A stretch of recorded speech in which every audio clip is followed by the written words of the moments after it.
hanya mencakup apa yang dilakukan oleh organisasi, tetapi juga bagaimana dan mengapa keputusan diambil dalam rangka mencapai tujuan tersebut. Yang kedua ada komponen strategi dalam organisasi. Pada komponen strategi dalam organisasi itu ada analisis SWOT. Analisis SWOT itu adalah suatu bentuk analisis di dalam manajemen perusahaan atau di dalam organisasi yang secara sistematis dapat membantu dalam usaha penyusunan suatu rencana yang matang untuk mencapai tujuan, baik itu tujuan jangka pendek maupun tujuan jangka panjang. Analisis SWOT itu terdiri dari yang pertama ada strength atau kekuatan, weaknesses atau kelemahan, yang ketiga opportunity atau peluang, yang keempat ada threat atau ancaman. Yang pertama itu strength atau kekuatan, yaitu situasi ataupun kondisi yang merupakan kekuatan dari suatu organisasi atau perusahaan yang pada saat ini membutuhkan tingkat teknologi dan juga kualitas yang lebih maju. Weaknesses atau kelemahan yaitu situasi ataupun kondisi yang merupakan kelemahan dari suatu organisasi atau perusahaan pada saat ini. Yang ketiga opportunity atau peluang yaitu situasi atau kondisi yang merupakan peluang di luar suatu organisasi atau perusahaan dan memberikan peluang berkembang bagi organisasi di masa depan. Yang terakhir itu ada threat atau ancaman, yaitu cara menganalisis tantangan atau ancaman yang harus dihadapi oleh suatu perusahaan atau organisasi yang menyebabkan kemunduran. Yang ketiga ada tujuan dan fungsi strategi dalam organisasi. Tujuan strategi itu ada 3. Yang pertama memberikan arah dalam mencapai tujuan. Ini bertujuan untuk mengarahkan semua sumber daya perusahaan agar selaras dan efektif dalam mencapai tujuan perusahaan. Yang kedua ada menjaga kepentingan berbagai pihak seperti karyawan, pemegang saham, dan masyarakat untuk memastikan kesuksesan kebijakan yang dibuat. Yang ketiga ada efektivitas dan efisiensi yang bertujuan untuk mengkonsentrasikan upaya pada peningkatan efisiensi dan efektivitas organisasi, memastikan bahwa sumber daya digunakan secara optimal. Dan selanjutnya ada fungsi strategi, itu ada 3. Yang pertama analisis dan pengambilan keputusan, yang kedua alokasi sumber daya, dan yang terakhir ada pengembangan dan implementasi strategi. Selanjutnya akan dijelaskan oleh Mas. Tahap dalam manajemen strategi. Proses manajemen strategi berpedoman pada pemahaman yang mendalam dan utuh tentang pasar, lingkungan eksternal, dan kompetisi. Berikut ini 3 proses penerapan manajemen strategis di dalam bisnis. Yang pertama, tahap formulasi, yaitu membuat visi, menentukan kekuatan dan kelemahan internal, mengidentifikasi peluang dan tantangan eksternal, serta mengambil keputusan strategis pilihan termasuk kegiatan yang dilakukan pada tahap formulasi. Yang kedua, tahap implementasi. Pada tahap ini, Anda harus menentukan sasaran tujuan, mengelola kebijakan dan semua sumber daya, serta memotivasi pegawai, membangun kultur yang mendukung strategi dan menciptakan struktur organisasi yang efektif pun termasuk ke dalam tahap implementasi. Yang ketiga, tahap evaluasi. Ada 3 kegiatan umum pada tahap evaluasi, yaitu menganalisis semua faktor internal dan eksternal, mengukur kinerja, serta menentukan tindakan perbaikan. Tahap evaluasi diperlukan untuk mencermati sukses tidaknya strategi yang diterapkan. Evaluasi sangat diperlukan agar strategi perusahaan Anda bisa beradaptasi dengan baik pada setiap perubahan internal dan eksternal. Ya, stop dulu.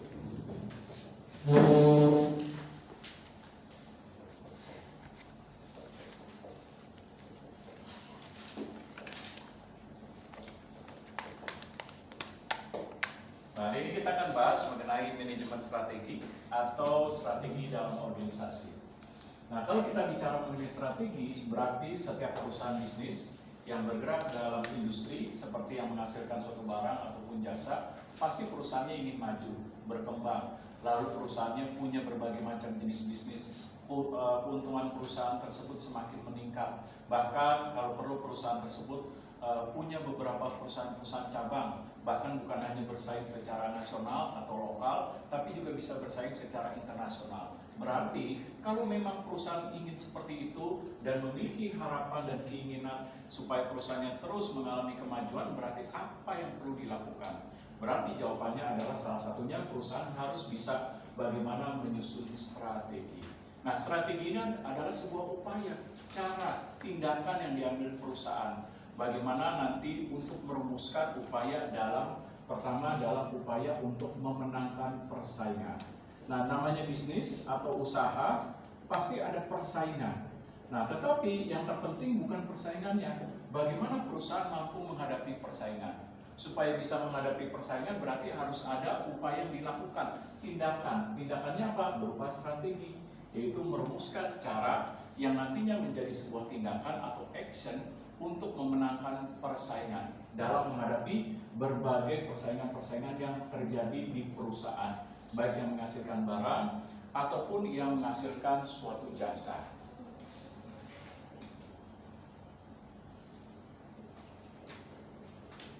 Yang kedua, dengan adanya strategi perusahaan bisa meningkatkan pelayanan. Artinya perusahaan bisa meningkatkan kualitas dari pelayanan yang terbaik yang diberikan kepada konsumen. Nah, sehingga konsumen merasa puas. Nah, dengan adanya konsumen merasa puas berarti apa? Perusahaan telah berhasil menyusun strategi dan upaya bagaimana memenangkan persaingan untuk mengambil hati daripada pelanggan atau konsumennya.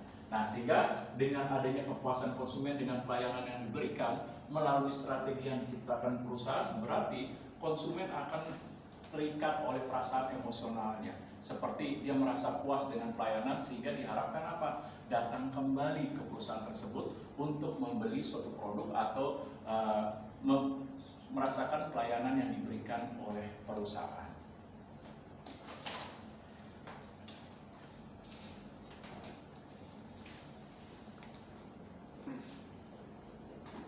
Nah, yang ketiga, dengan adanya strategi, maka perusahaan atau organisasi bisnis dapat meningkatkan akses pasar. Artinya apa? Dengan adanya strategi, perusahaan bisa mengupayakan bagaimana untuk memberikan suatu bentuk pelayanan yang terbaik terhadap upaya dalam mengumpulkan informasi. Sehingga dia bisa menjangkau konsumen yang jauh lebih luas karena kemampuan daripada perusahaan dalam menyusun strategi untuk memperluas nilai pasar dalam menjangkau konsumen-konsumen yang jauh lebih luas.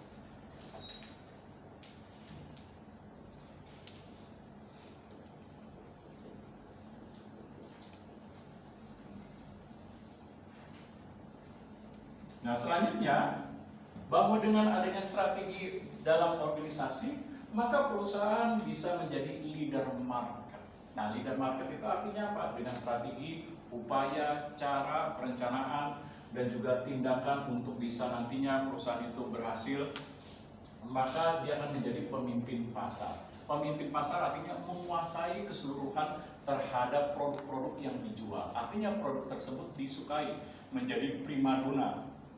Nah, untuk menjadi primadona berarti apa? Butuh namanya strategi. Sama seperti iPhone kan, ketika iPhone ingin memenangkan persaingan terhadap pasar mobile communication berupa produknya, misalnya sekarang sudah sampai iPhone Pro Max berapa? 16. 16, pasti dia perlu menyusun strategi. Caranya gimana? Kualitas produknya diperbaiki, kualitas pelayanannya diperbaiki, akses daripada penjualannya diperluas seperti banyaknya gerai iBox yang tersebar di berbagai toko, gerai, di mall dan lain sebagainya. Lalu pelayanan service centernya diperbaiki dan lain sebagainya. Sehingga dengan strategi seperti itu, maka iPhone bisa memenangkan persaingan, menjadi pemimpin pasar dalam produk mobile communication yang disukai hampir di seluruh belahan dunia manapun.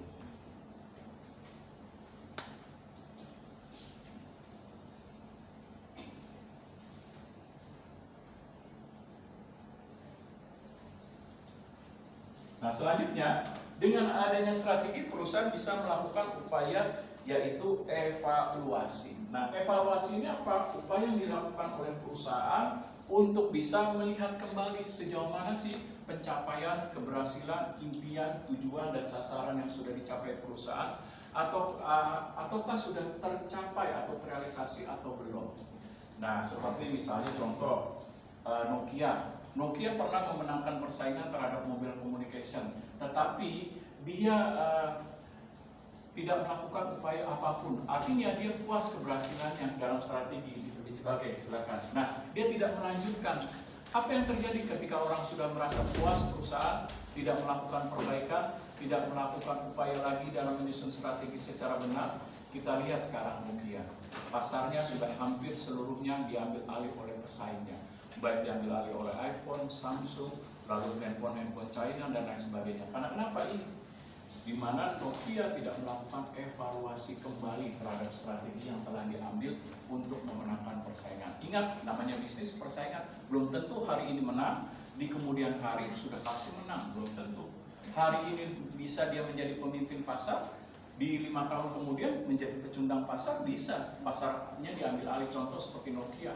Contoh lagi seperti Kodak. Kita lihat Kodak. Dulu begitu menjadi primadona terhadap produk kamera. Iya. Orang suka menggunakan Kodak dalam bentuk roll film. Coba sekarang orang foto pakai roll film, oh gak males, belum nyuci segala macam, capek. Nah sekarang udah ada kamera digital atau handphone, orang lebih suka yang praktis. Nah ini dia, kalau suatu strategi tidak dilakukan evaluasi, kayak seperti contohnya kamera Kodak, kita lihat cepat atau lambat pasti akan ditinggalkan konsumen. Konsumen akan memilih suatu produk yang lebih baik. Karena kenapa? Strateginya ditingkatkan. Ketika perusahaan tidak meningkatkan strategi, tinggal tunggu aja masa waktunya, kekalahan pasti terjadi.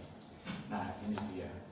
Seperti contoh sekarang ini, siaran-siaran televisi konvensional kayak RCTI, SCTV, Metro TV, Indosiar dan lain sebagainya, saya yakin dan percaya itu tinggal tunggu waktunya mengalami kekalahan. Contohnya sekarang apa? Sudah ada seperti Netflix, orang lebih suka menggunakan Netflix. Nah, karena kenapa?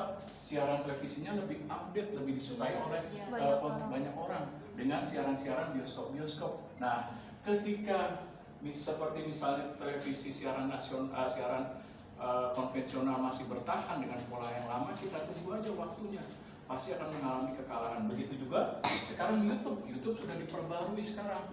Nah bahkan ada YouTube non iklan, bahkan YouTube sekarang sudah ada YouTube yang berlangganan dan lain sebagainya. YouTube juga memperbaiki strateginya. Nah ketika televisi lokal tidak memperbaiki seperti RCTI, SCTV, Metro TV, nah pasti akan mengalami suatu saat akan kekalahan. Nah untuk itulah maka penting sekali dalam hal strategi perlu adanya evaluasi.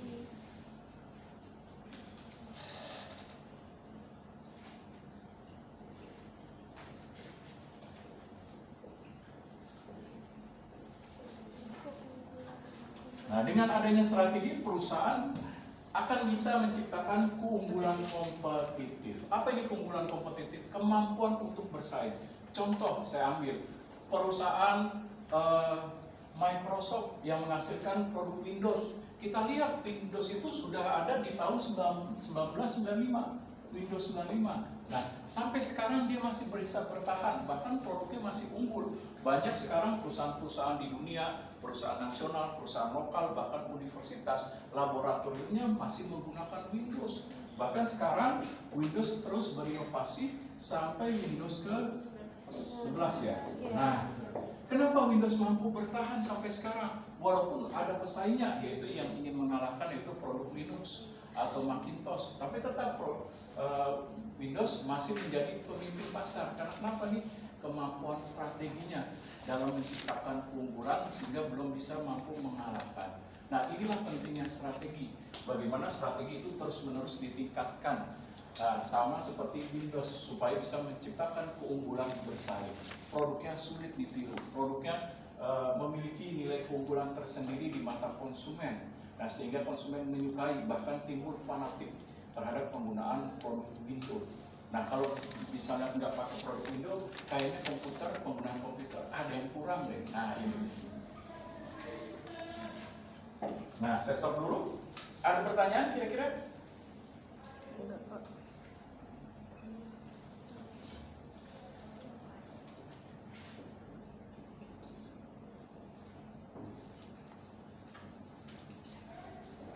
Nah, selanjutnya, dengan adanya strategi maka bisa meningkatkan keberlanjutan usaha. Tidak mungkin orang mendirikan suatu usaha, mengeluarkan ratusan juta, bahkan sampai miliaran, bahkan sampai triliunan untuk mendirikan suatu usaha, katakan industri, pabrik, dan lain sebagainya, hanya dalam jangka waktu 1 tahun, 2 tahun bangkrut. Gak apa-apa orang kaya ini. Nah, kecuali maaf kecuali pengusahanya cacat mental. Tapi kalau pengusaha yang normal, dia sudah mengeluarkan sampai ratusan miliar bahkan sampai triliunan, pasti usahanya atau pabriknya ingin terus-menerus berkembang. Nah, mengalami keberlanjutan usaha. Nah, untuk bisa mencapai ini berarti apa yang perlu dilakukan? Berarti perusahaan harus menyusun strategi yang tepat untuk memenangkan persaingan. Nah, strategi ini nanti artinya yang digunakan oleh perusahaan untuk menjadi sebuah tindakan bagaimana usahanya terus untuk ditingkatkan dan berkembang. Sama seperti misalnya perusahaan lokal di Indonesia, yaitu Wings Putra. Nah, pasti kalian tahu Wings Putra Group dengan produknya salah satunya adalah krim ekonomi. Nah, itu usahanya berkembang. Nah, karena seperti Wings Putra Group punya krim ekonomi, belum lagi mie sedapnya, belum lagi punya bank ekonomi, dia punya properti di Surabaya dan Jawa Tengah dan lain sebagainya. Berarti menandakan apa? Usahanya berkembang, keberlanjutan usahanya terus ditingkatkan. Karena kenapa? Karena dia mampu menyusun strategi dengan tepat sehingga usahanya dapat ditingkatkan tidak hanya satu bidang usaha, tapi dia punya beberapa bidang usaha yang lainnya. Sama seperti Gramedia bidang usahanya berkembang, bukan hanya toko buku, punya percetakan. Nah, Gramedia punya hotel juga, Hotel Santika. Gramedia punya siaran radio juga, siaran radio El Sinta. Nah, Gramedia punya kampus juga sekarang buka, Universitas Multimedia Nusantara. Nah, inilah yang menandakan usahanya berkembang. Nah, karena strategi yang disusun telah berhasil. Nah, saya stop dulu. Ada pertanyaan? Nah, supaya nantinya strategi ini bisa berhasil mencapai tujuan seperti memenangkan persaingan, meningkatkan pelayanan, meningkatkan akses pasar, menjadi leader market, mampu mengevaluasi nilai strategi, lalu menciptakan keunggulan kompetitif, keberlanjutan usaha, berarti harus ada kriterianya. Kriteria dalam strategi itu adalah SMART. S-nya itu adalah spesifik. Nah, spesifik itu tentukan dengan jelas maksud, tujuan, sasaran, serta pengukuran-pengukuran yang digunakan, perencanaan dan metode secara tepat dalam merumuskan dan merencanakan serta mengambil keputusan mengenai strategi. Nah, M-nya ini apa? Measurable. Measurable ini apa? Punya pengukuran yang digunakan untuk mengukur keberhasilan dalam upaya untuk menerapkan strategi. Mengukur keberhasilannya apa? Bisa dilihat dari profit, tingkat keuntungan, bisa dilihat dari penjualan, bisa dilihat dari produksi, bisa dilihat dari kualitas produk dan lain sebagainya.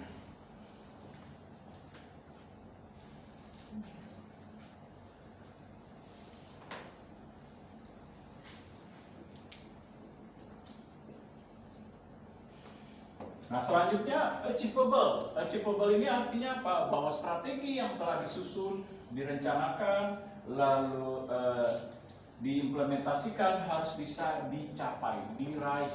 Diraih ini adalah keberhasilannya, kesuksesannya itu bisa diwujudkan. Bukan hanya impian di awang-awang, tapi menjadi sebuah kenyataan yang bisa diwujudkan. Seperti apa tadi? Apakah keuntungan perusahaan semakin meningkat, nilai penjualannya, produksinya, mampu membuka berbagai usaha cabang, dan lain sebagainya.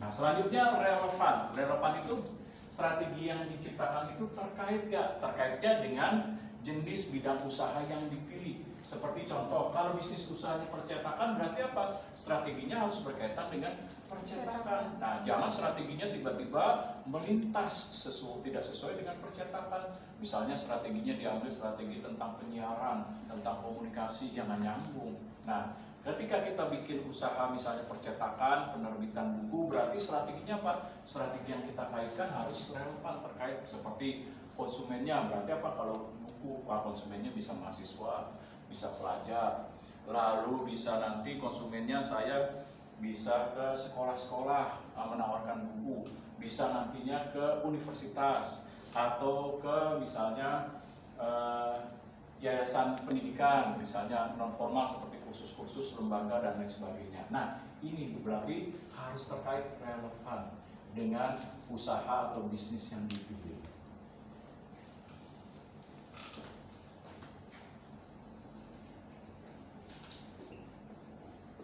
Nah, lalu berikutnya kriterianya adalah time bound. Time bound ini artinya bahwa ketika kita ingin merumuskan strategi, berarti kita harus memikirkan bagaimana pencapaian waktunya.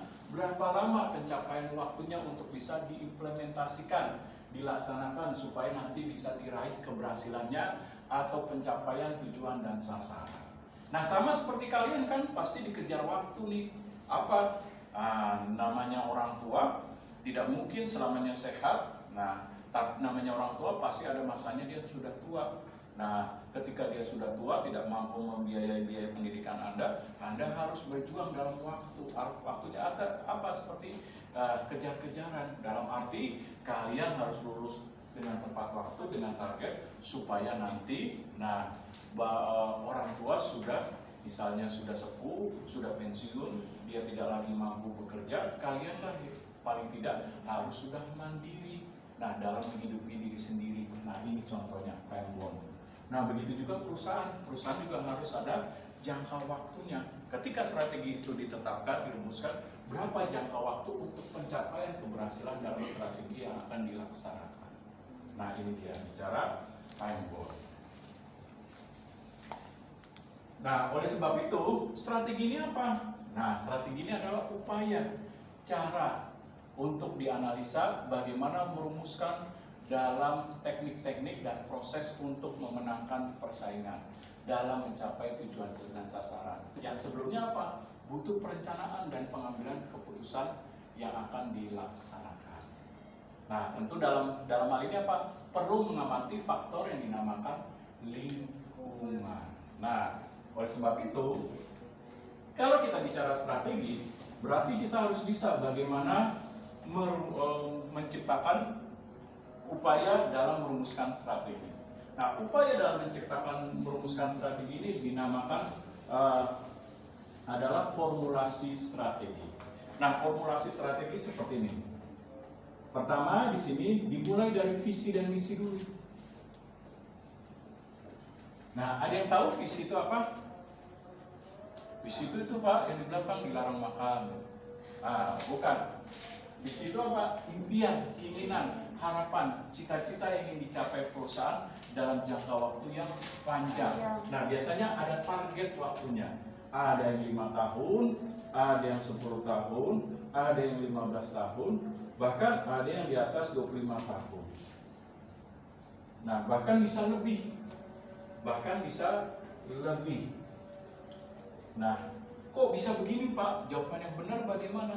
Nah, jawaban yang benar adalah bahwa dalam mencapai impian, harapan, keinginan perusahaan untuk diwujudkan menjadi realitas kenyataan dalam pencapaian tujuan jangka panjangnya, ini bergantung pada kemampuan dari setiap perusahaan yang berbeda-beda.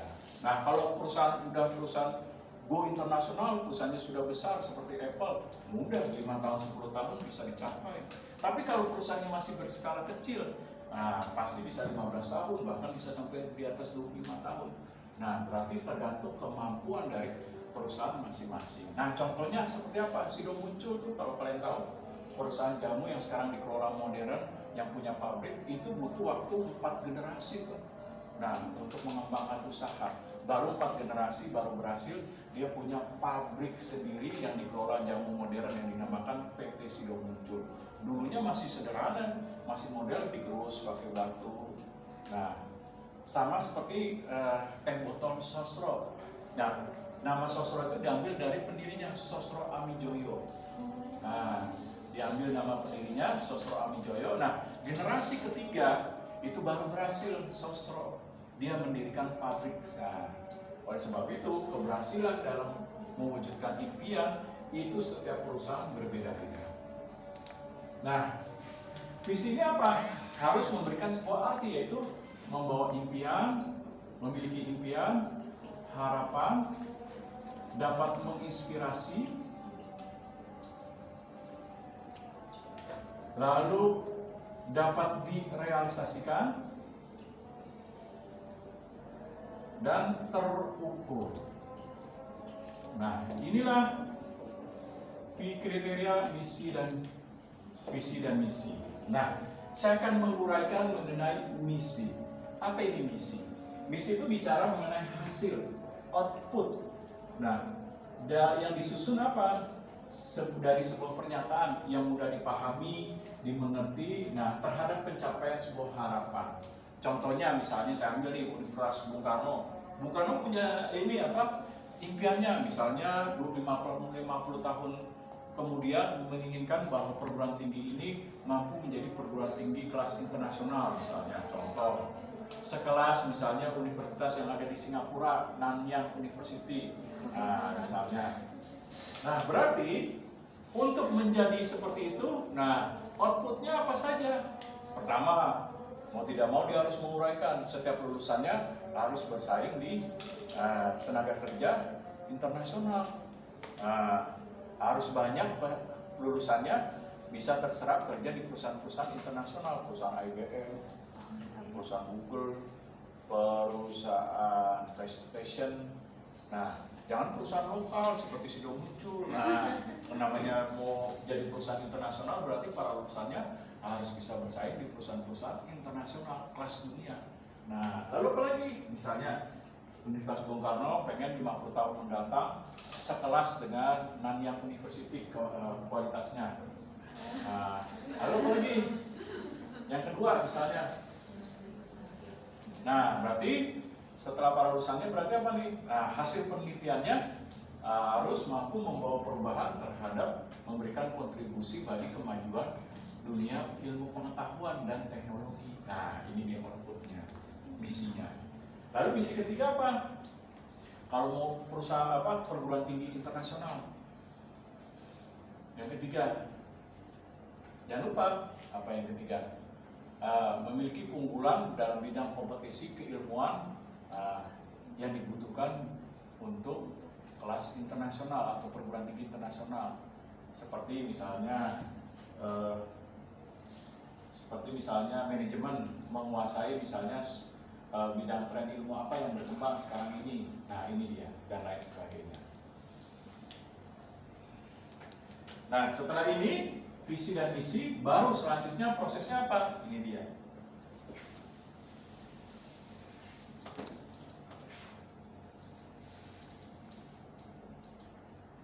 Nah, jangan lupa analisis lingkungan terlebih dahulu.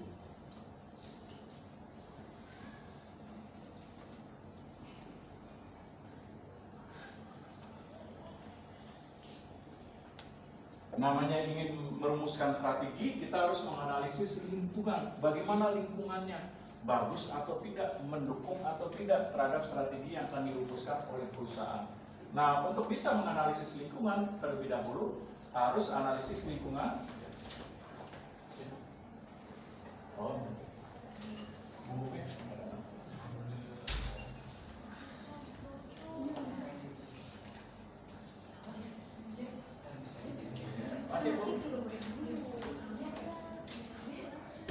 Nah, analisis lingkungan internal. Internal itu apa? Menganalisis lingkungan kondisi dalam perusahaan. Kondisi dalam perusahaannya bagaimana? Contoh seperti, saya ambil contoh pemerintahan di Indonesia inilah. Katakan Indonesia ingin menuju Indonesia emas, bersaing dalam industri. Tapi kita lihat internalnya. Kalau Indonesia sekarang masih banyak korupsi, nepotismenya tinggi, korupsi 300 miliar cuma tinggal 5.000. Di penjara cuma 2 tahun. Nah, bagaimana mungkin bisa Indonesia emas kalau pengelolaan manajemen Republik ini masih kacau balau? Nah, oleh sebab itu dilihat faktor lingkungan internalnya. Nah, kalau dalam perusahaan lingkungan internal berarti lingkungan yang berada dalam perusahaan seperti apa saja. Pertama, dilihat dari pemasarannya. Bagaimana pemasarannya? Sudah efektif belum dalam melaksanakan tugas-tugasnya? Seperti mempromosikan barang, memperhatikan kepuasan konsumen, memperhatikan loyalitas konsumen. Nah, lalu memperhatikan terhadap bagaimana upaya dalam untuk promosi-promosi dan lain sebagainya, seperti memberikan diskon dan lain sebagainya.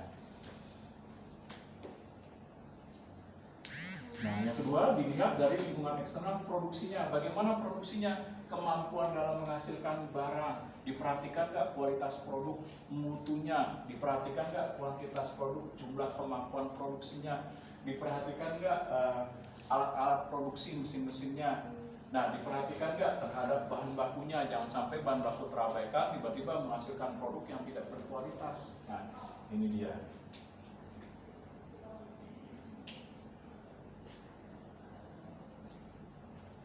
Lalu memperhatikan faktor keuangan. Bagaimana kondisi keuangan?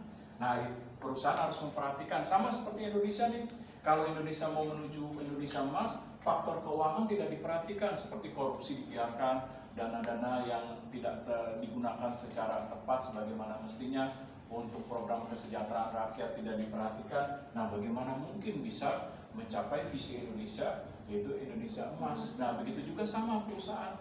Bagaimana mungkin perusahaan bisa mencapai strategi mengalami kemajuan kalau kondisi keuangannya, kinerja keuangannya tidak diperhatikan dengan baik. Nah, oleh sebab itu pengelolaan keuangan ini penting, seperti memperhatikan tingkat keuntungan, memperhatikan pengelolaan aset, memperhatikan nilai kas, memperhatikan bagaimana kemampuan dalam persediaan, memperhatikan bagaimana kemampuan perusahaan membayar berbagai utang-utang dan lain sebagainya.